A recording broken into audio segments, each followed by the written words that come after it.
O Evangelho deste 27º domingo do tempo comum nos coloca um grito, um apelo dos discípulos para Jesus. Senhor, aumenta a nossa fé. A fé é o tema principal desse domingo. E aí precisamos entender exatamente, ou pelo menos tentar vislumbrar, o que é a fé. A fé não é a bagagem de fórmulas dogmáticas que nós trazemos conosco.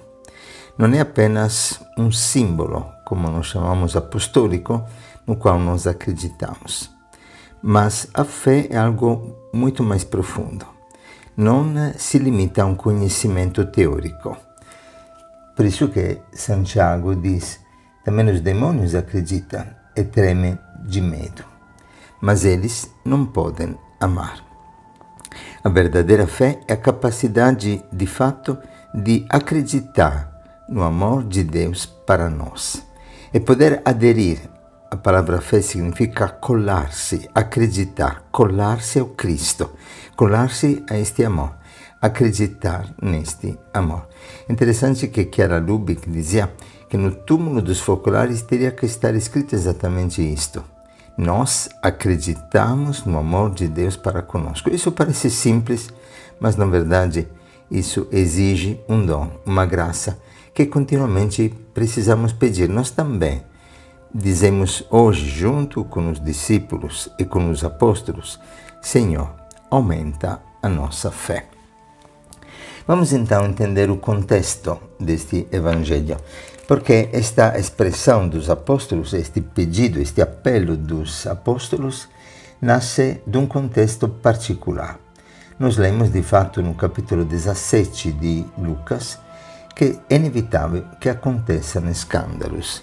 O Senhor nos alerta que na comunidade cristã o pecado sempre estará presente. A comunidade cristã não é a comunidade dos perfeitos.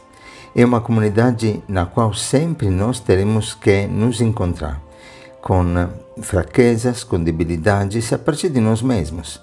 É grave o escândalo? Claro, Jesus até diz, ahimè, para que não aconteça este escândalo.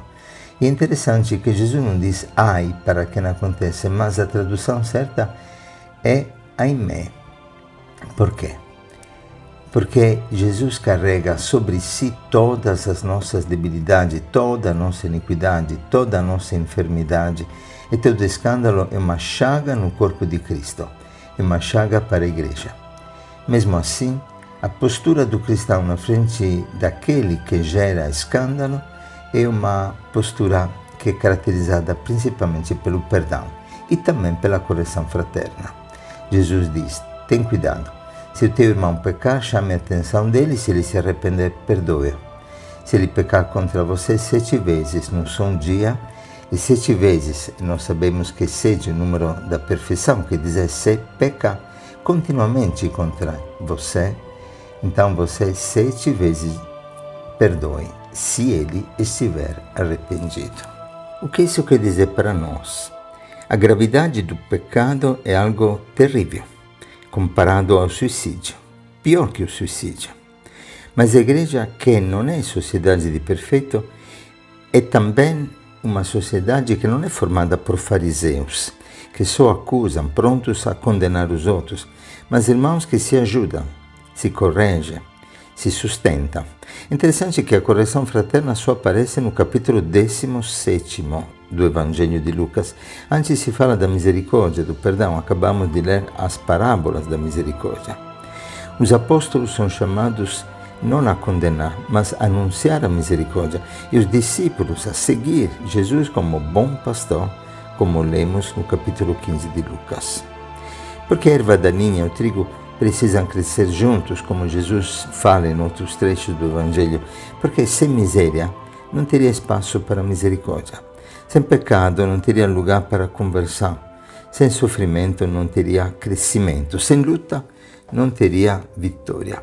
E por isso, na segunda leitura, tirada da segunda carta de Timóteo, nós lemos que Deus não nos deu um espírito de timidez, mas de fortaleza, de amor, de sobriedade. Que precisamos guardar o precioso depósito, que é o depósito da fé, deste amor, de um Deus que nunca desiste de nós. Porque se Deus existe, Deus não desiste. e guardar este depósito com a ajuda do Espírito Santo que habita em nós. É porque temos que pedir a fé.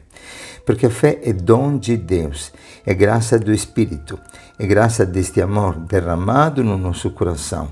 Através deste amor nós entendemos quanto somos amados e, como consequência, quanto também precisamos amar, quanto somos perdoados e, como consequência, quanto precisamos perdoar. E na primeira leitura de Abacuque também nós lemos, como sempre na história humana, ter a presença da iniquidade, da prepotência, da destruição, discussão, discórdia, mas termina a leitura dizendo-nos: o justo viverá por sua fé, porque onde abunda o pecado, sempre superabunda a graça. Aqui entendemos então o apelo dos discípulos e o pedido que eles fazem: Senhor, aumenta a nossa fé. O que estão dizendo? Senhor, aumenta a nossa capacidade de acolher o pecador, a nossa capacidade de perdoar o irmão, de não julgar. Porque realmente esta nossa fé não é apenas um conhecimento teórico, é a capacidade que o Espírito Santo nos dá, como amor de Deus derramado no nosso coração, de viver uma fé ativa, quer dizer, de viver através do amor, através da prática da palavra, uma experiência de paraíso mesmo no meio de tanta iniquidade, de tanto pecado e de tanto escândalo.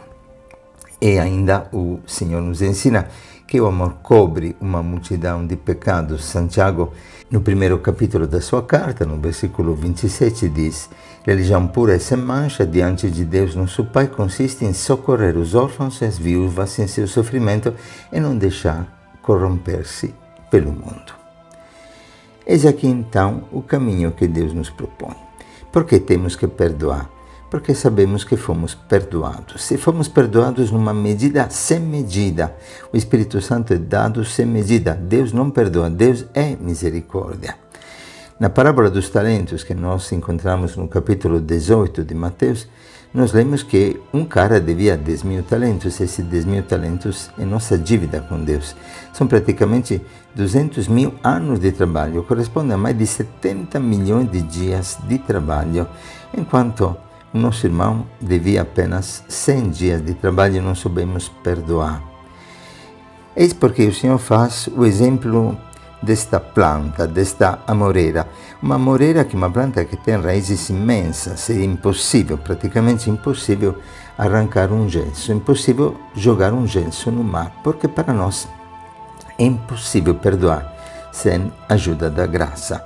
E perché o Senhor ainda diz que se tivéssemos fé pequena mesmo, como um grãozinho de mostarda, que é praticamente invisível, podereis dizer a esta amoreira que poderia arrancar-se e plantar-se no mar, quando isso é praticamente impossível, porque a fé não é determinada pela quantidade, não é pela minha força, é pela capacidade de entender que sozinho não posso fazer nada, que não tenho força em mim mesmo.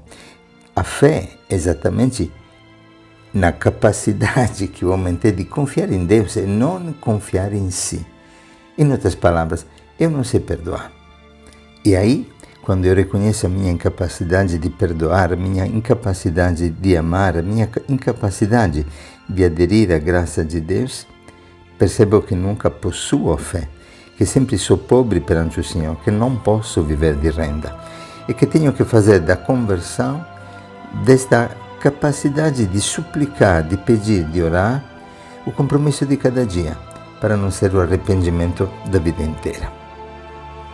E finalmente Jesus fala aqui do servo inútil, do servo que, depois de ter trabalhado, é chamado ainda para preparar o jantar e para servir o dono, e diz assim o Senhor: também vós, quando tiverdes feito tudo o que vos mandaram, dizeis: somos servos inúteis, fizemos o que devíamos fazer. Vamos tentar entender. Praticamente o Senhor nos diz: na comunidade cristã sempre terá pecado e escândalo, quer dizer, oportunidade para perdoar. Sempre terá erva daninha e trigo. E nós não podemos arrancar a erva daninha para não tirar também o trigo, porque a virtude cresce perante o desafio da vida e perante a dificuldade para dilatar a nossa capacidade de amar. E assim amadurecemos como trigo para o reino de Deus. Nós precisamos de fé ainda, diz o Senhor. Uma fé pequenina, quer dizer, preciso crer ao amor de Deus para comigo. E por este amor eu não consigo, consequentemente, não amar os outros, não perdoar os outros. Mas finalmente fala do serviço, que é outra característica da comunidade cristã. O serviço e a gratuidade. Servo inútil significa um servo sem útil, um servo que não recebe salário. Por quê? Porque Jesus verdadeiramente se identifica a Ele mesmo como este servo. O salário que Cristo recebe é a cruz para a nossa salvação. E Ele vive isso com uma alegria imensa, porque o cristão entende que não há amor maior do que dar a vida para os nossos irmãos.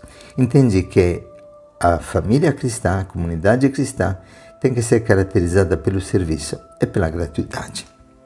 Quem não vive para servir, sempre dizemos, não serve para viver. De fato, amar é servir.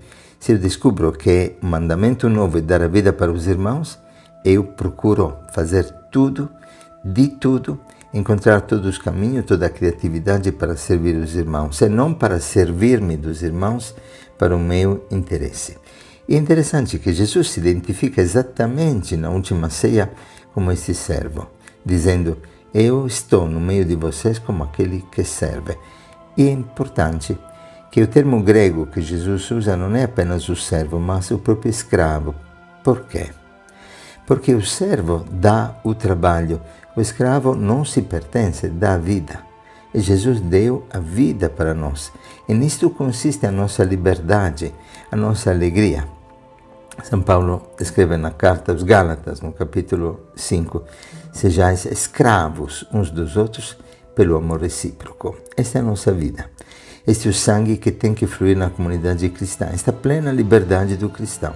Um amor que não é a pagamento, que não é ligado a um salário, que não é ligado a um receber, pois o amor que é pago se chama prostituição.